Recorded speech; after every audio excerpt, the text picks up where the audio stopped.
This is Michiana's breaking news and weather station. MNC. On News Talk 95.3, 101.9 FM, and 1340 AM, your MNC Nation stations. Good morning. Welcome to Monday. It is July the 22nd, 2024. I'm John Zibney in the MNC News Center. The news continues with our top local stories on Michiana's Morning News. A shooting in Elkhart left one man dead and another injured. Police responded to the call just before 11 o'clock Saturday night at the 300 block of West Cleveland Avenue.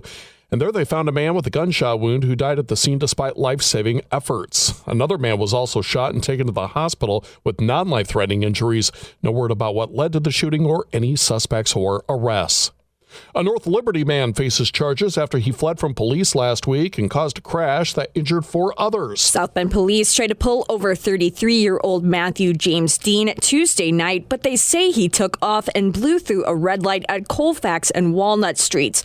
3 people in those vehicles involved in the wreck were treated for non-life-threatening injuries. A passenger in Dean's car suffered critical injuries, and Dean is charged with resisting law enforcement, possession of meth, and reckless driving.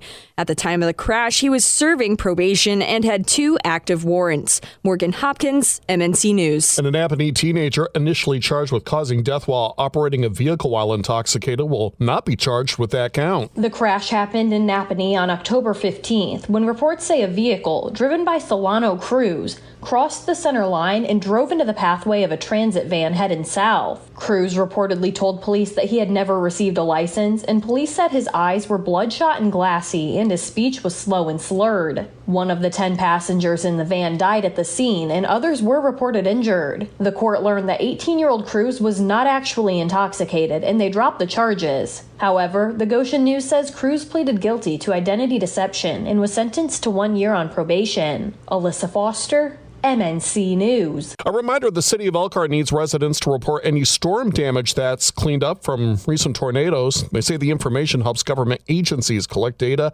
and determine which resources are best needed. The Indiana Department of Homeland Security asked that reports include contact details, a description of the damage, and any needs like food, water, and transportation. From the health news file this morning, the first confirmed West Nile infection in Indiana to the northwest. Someone in Lake County has the West Nile virus spread from a mosquito bite. The Indiana Department of Health says West Nile infected mosquitoes have been found in 15 different counties. And while it is normal for this time of year, the virus can still be deadly for people 60 and older or those dealing with disease like cancer. Most people infected by West Nile mosquito will end up with flu-like symptoms such as vomiting, fever, and body aches. Donnie Burgess, Network Indiana. Now 95.3 MNC watching the economy. The unemployment rate in Indiana in June stood at 3.8% compared to the national rate of 4.1%. Private sector employment increased by 5,100 jobs during the past month. Industries with the biggest job increases included private educational and health services, construction, and leisure and hospitality. And the annual Best Looking Cruiser contest is coming up, and Indiana State Police are in the competition. The Florida Highway Patrol's cruiser won the contest last year, with Indiana's police cruiser coming in 4th. This year, they submitted a photo taken in Indianapolis during the solar eclipse's totality in April. The winner of the contest is presented with the Best Looking Cruiser Award and will be featured on the cover of the American Association of State Troopers 2025 wall calendar. We've posted a link where you can vote for your favorite cruiser with this story at 953mnc.com. Well, who's the biggest threat to democracy? If it isn't Donald Trump or J.D. Vance, according to the GOP ticket contenders at their first rally together, which took place in Grand Rapids, Michigan on Saturday. Kamala Harris said something to the effect that I have no loyalty to this country.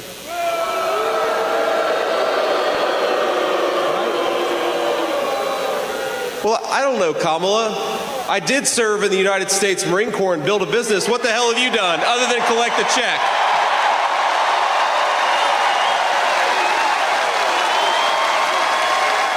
They keep saying he's a threat to democracy. I'm saying, what the hell did I do for democracy? Last week I took a bullet for democracy. What did I do against democracy? President Trump says when it comes to threatening democracy, it's the Democratic Party that's killing it. At this very moment, Democrat Party bosses are frantically trying to overthrow the results of their own party's primaries to dump crooked Joe Biden from the ballot. Couldn't happen to a nicer guy.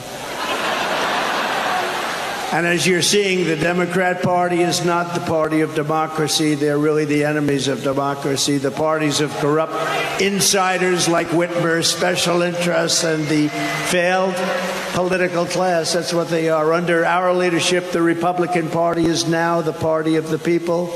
We're the party of hardworking Americans of every race, religion, color, and creed. We'll have more highlights throughout the morning from that rally. I was there. I'll be talking with Laura about it beginning at 6 o'clock this morning.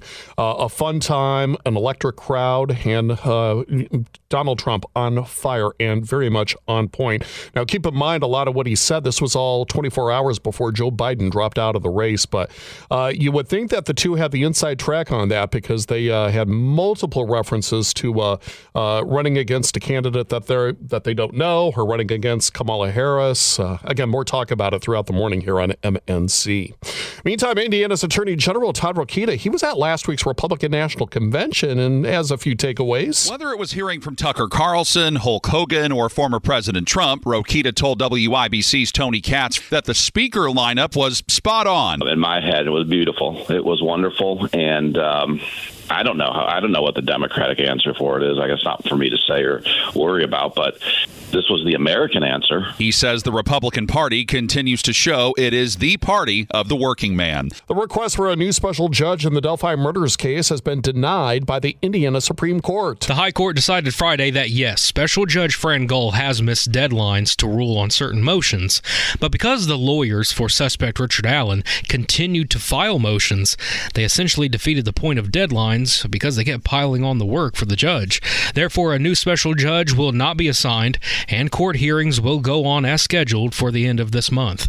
Donnie Burgess, Network Indiana. From Michiana's election headquarters, the St. Joseph County Election Boards ruled against Penn Harris-Madison School Board candidate Ben Dallas, who is trying to go by the name Ben Dallas MAGA on the ballot. WSBT reports Dallas pointed to a rule that allows a candidate to use a nickname, but the election board countered that he filed incorrectly using two nicknames.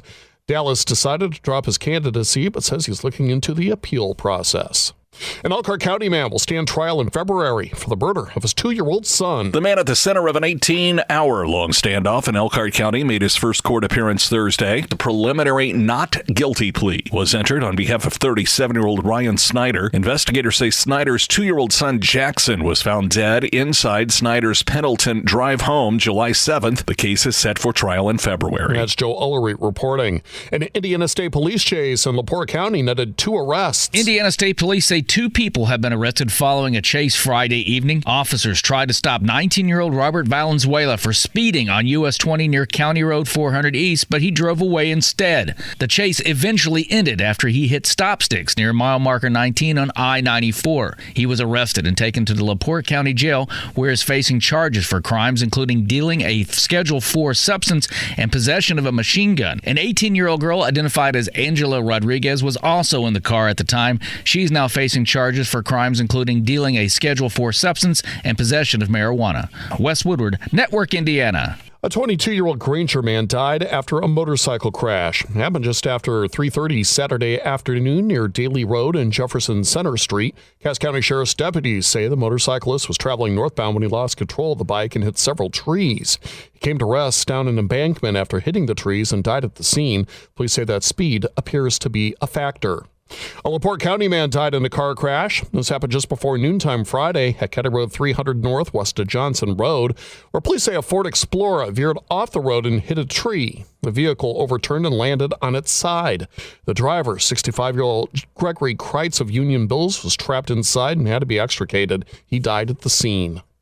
New this morning on MNC, an organization called InVets is helping military members with transition to civilian life by helping them find homes, schools, and careers located throughout Indiana. InVets CEO Blaine Zimmerman explained part of how they get this done. So we partner with about 650 companies around the state that are actively wanting to hire veterans. And then when we work with our clients, we're with them side by side through the entire process. So identifying which companies they're interested in, trying to help them get their foot in the door. He said they also help prepare veterans with practice for job interviews. People looking to volunteer or support InVets can do so at invets.org. Derek Decker, MNC News. Be aware of patchy fog this morning. A mix of sun and clouds, a stray shower possible, highs low 80s. Partly cloudy skies around tonight, lows low 60s. Another day spent in the low to mid 80s on Tuesday. A stray shower can't be ruled out again. Humidity slowly increasing this week. Better chances for rain and some storms will arrive with a cold front on Wednesday, briefly cooling to the upper 70s Thursday. I'm WSBT 22 meteorologist Jessica Burns. You get the top local news delivered straight to your email twice each day, 7 in the morning, 4:30 in the afternoon. You get it for free. And to get signed up, go to 953mnc.com and click where it says on demand. Coming up next, top trending stories. We'll also check out your 5-day forecast for the whole work week ahead. MNC News Time, 5:13.